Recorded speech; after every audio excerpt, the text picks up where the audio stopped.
Hey, how's it going, everybody? This is Chad, and welcome to a special YouTube edition of Firechild Entertainment's After Effects tutorials. And I say YouTube edition because YouTube limits me to 10 minutes, which means I'm going to have to fly through this one pretty quick, but I should be able to go enough in detail to show you what I'm going to be doing. So I've got a super effect to show you today. Some kids would even call it, I don't know, super duper. And I like to call those guys fanboys and point and laugh hysterically. But anyway, let's take a look at what we'll be creating. See, super makes sense now, doesn't it?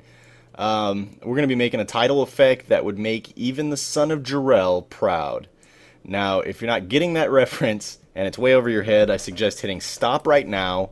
Get yourself a Netflix account or head over to Blockbuster and go ahead and buy yourself a Clue because you're not ready for this one. Anyway, time is of the essence, so let's go ahead and stop that. And we'll go ahead and get started here.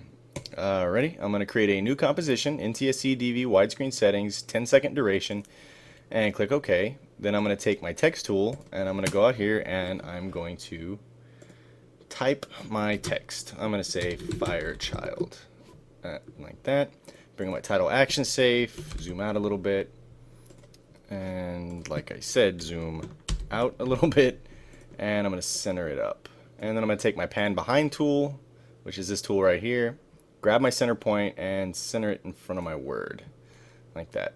Now the next thing you want to do is you don't want the fill on these words. All you want is just the outline. So the quick fix to that, once you pick your color, is to go over here and click this double-headed arrow, which swaps your fill and stroke. So now all we have is the stroke. Now right now I've got mine set at 1.5 pixels for the width. I'm going to change that a little bit later, but I'm going to leave it this way to help me animate here for a second.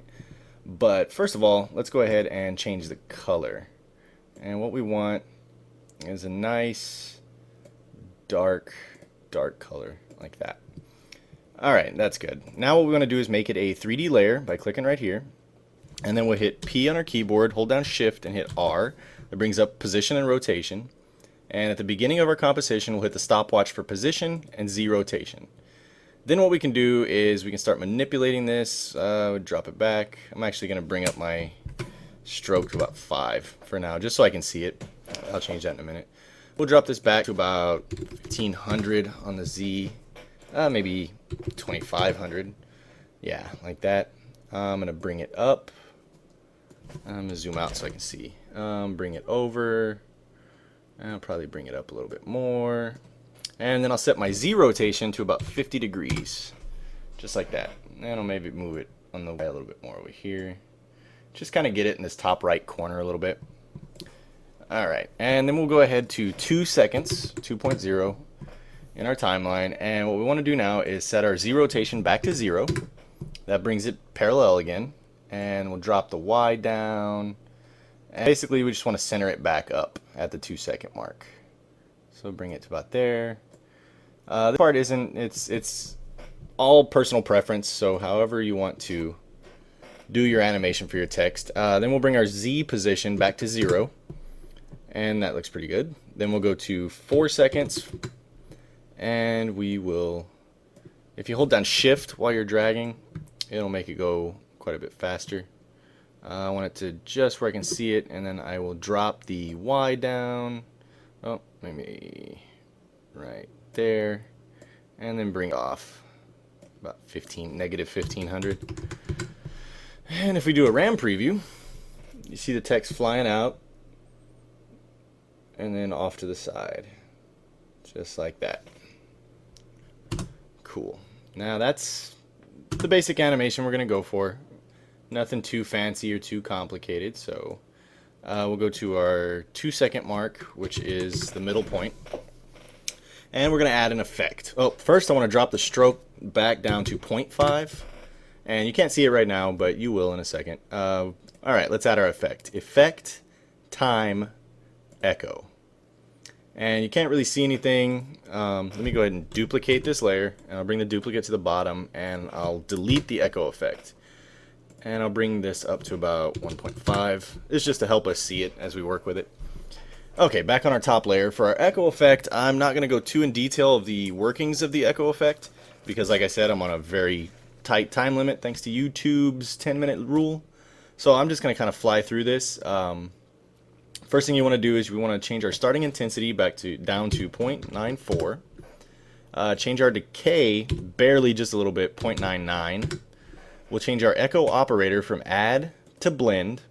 So to recap, starting intensity 0.94, decay 0.99, and our echo operator to blend. Then we want to go to echo time and change it from negative 0.0333 to 0.005. And still nothing happens here. It got a little bit brighter, but that's about it. But that's because we need to animate our number of echoes. So if we click the stopwatch for number of echoes and then hit U on our keyboard, it brings that keyframe up in our timeline here. And we'll go back about a half a second to about 1.5 seconds. 1.5, like that. And we'll drag that keyframe over to there. And then we'll drop the number of echoes from 1 down to 0, so there's no echoes. We'll go forward 1 second to 2.5 seconds. And we'll bring the number of echoes, be prepared folks, this is going to take a while, to 125. Now it's going to render and it's going to take a while for you to see the effect. But I promise you it is worth it. And like I said, I'm not promising you the best to do this. There's easier way. I'm just showing you the best way I know how. And it does produce some pretty cool results. So we'll wait on this thing to render out, show us what it's done, and there we have it. Now, one problem you see right off the bat is you can see the lines, and it's not quite there. So what we're going to do is add another effect, Blur and Sharpen, CC Radial Fast Blur. And we'll go ahead and drop the amount of the blur down to about 7. We just need a slight blur, just kind of blend in these edges a little bit. And we'll wait for it to render. Yeah, this is fun. I'm going to skip a time a little. Alright, so skipping ahead, we see that it starts to blur out a little bit, which is good. Yeah, next thing we need to do is we need to turn on our motion blur for our layer and for the composition itself. And then we'll do a test render. Now, be prepared, like I said, this test render, the slower your system, the longer it's going to take. It takes about 5 minutes for the test render. But the end result is worth it. So I'm going to go ahead and hit RAM Preview and let it do its thing. And I'm going to go ahead and see the effect I'm talking about. Okay, I'm still doing the RAM Preview, but I've already noticed a couple of problems. First of all, it's invisible for a while there. And then when it finally does appear, it's already stretching. So to fix that, we'll go back in here, hit U, and we'll take our 2 number of echo keyframes, and we'll drag those over to about 2 seconds, and then we'll drag the second one over just a little bit more, just to kind of space it out a little bit. And another thing we can do is go to our first number of echoes keyframe, this one right here, and change it to 1. That should give you a little bit more where you can see it a little bit better. And we can also lighten the color of that duplicate layer that we made. Maybe kind of a real light color. Maybe make it a little bit lighter than that. And that just makes it easier to see as it flies out, because now you can really see it. And now we'll go ahead and do a RAM preview. And it's going okay, but it's going to take a while.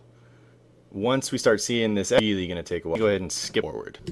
Alright, so jumping ahead in time here, that took about 4 or 5 minutes to render. Let's go ahead and see what our end result is like. Pretty cool. I mean, it's not perfect. It's not exactly like the movie effect, but not bad for 10 seconds either. Hope you enjoyed it.